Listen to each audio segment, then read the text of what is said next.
खराब हो जाएगा मैं बहुत इनकी अम्मा बहन पे आ जाऊंगा मैं।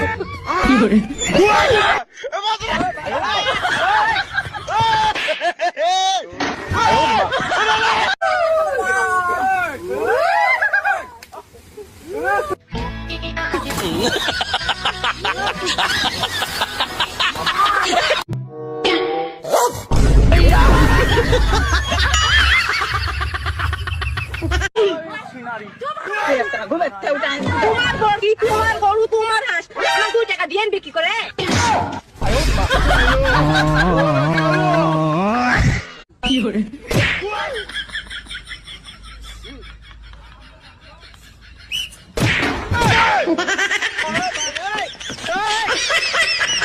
हेलो